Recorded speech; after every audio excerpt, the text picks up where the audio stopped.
जब हम महाभारत काल के अस्त्रों का ठीक से अध्ययन करते हैं, तब हम पाते हैं कि अलग अलग तरह के लोगों ने इन अस्त्रों को अलग अलग तरह से उल्लेखित किया है। अनेक अविश्वासियों ने इन विचित्र खगोलीय अस्त्रों को एक मिथक बनाकर पूरे महाकाव्य को ही खारिज कर दिया। ऐसे अधिकतर लोगों का मानना था कि प्राचीन सभ्यता इतनी उन्नत नहीं थी जो ऐसे उन्नत हथियार बना सके।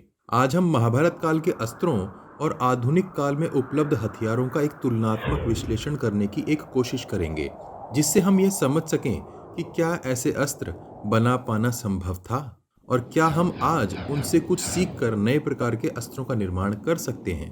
हम पूरी कोशिश करेंगे कि सही तथ्य प्रस्तुत किए जाएं। आप कमेंट करके हमें अन्य तथ्यों की जानकारी भी दे सकते हैं। सबसे पहले शुरू करते हैं अक्षय तुणीर से, जो अक्सर रथी श्रेणी या उससे ऊपर के योद्धाओं के पास ही पाया जाता था। अर्जुन को अक्षय तुणीर खांडव वन में वरुण देव के द्वारा प्रदान किया गया था। साथ ही उन्होंने अर्जुन को एक सुंदर रथ भी प्रदान किया था। इस तुणीर की खासियत थी कि इसमें बाण कभी खत्म नहीं होते थे। अगर आधुनिक काल की बात करें तो आज हम मशीन गन का उपयोग करते हैं, जिसमें एक बार लोड करने के बाद सैकड़ों या हजारों गोलियां एक बार में चलाई जा सकती हैं। एक बॉक्स गोलियां खत्म होने पर उसे तुरंत दूसरे बॉक्स से बदल दिया जाए तो यह प्रक्रिया बार बार दोहराई जा सकती है। हो सकता है उस काल में रथ के निचले भाग में जगह बनाकर तीरों को भर दिया जाता हो और वे लगातार योद्धा को उपलब्ध होते चले जाते हों। ऐसे भारी भरकम रथों को खींचने के लिए एक दो अश्वों को नहीं बल्कि अनेक अश्वों को लगाया जाता था, और इतने अश्वों को एक साथ साधने के लिए एक अत्यंत कुशल सारथी की आवश्यकता होती थी।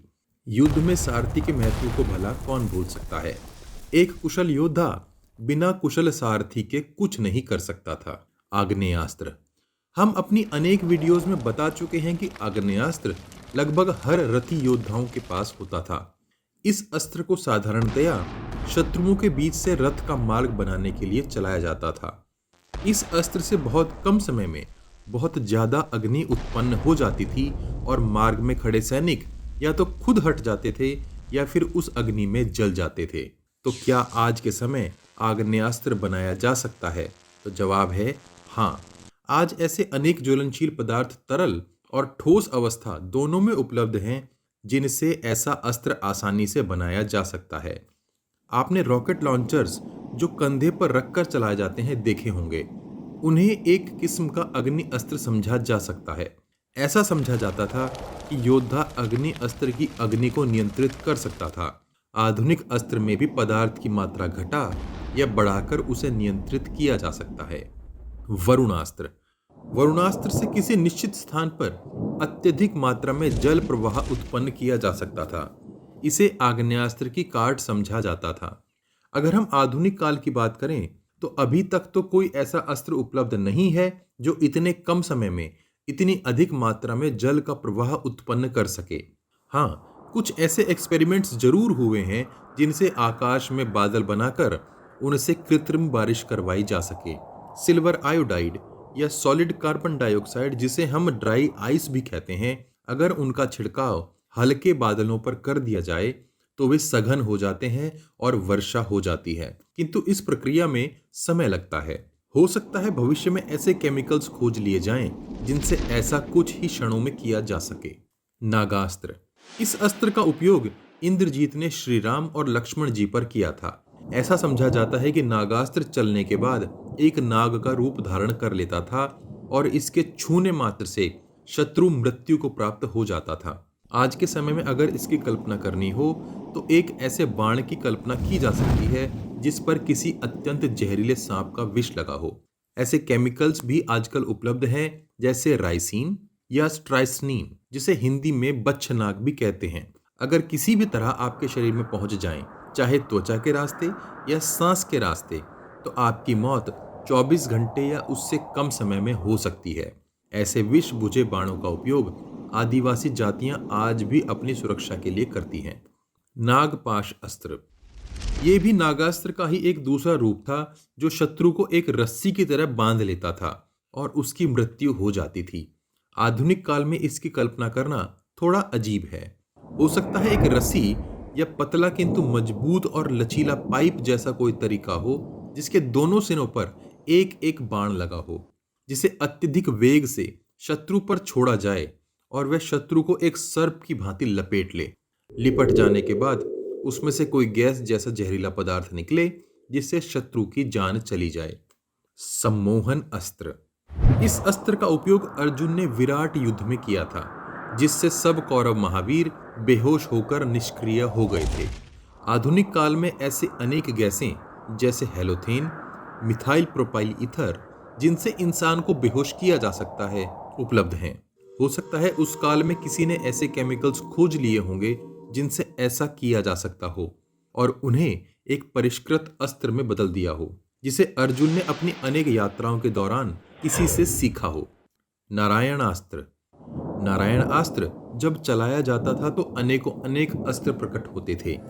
ऐसा कहा जाता है कि इसकी सिर्फ एक ही काट थी, अपने अस्त्र त्याग कर संपूर्ण समर्पण करना।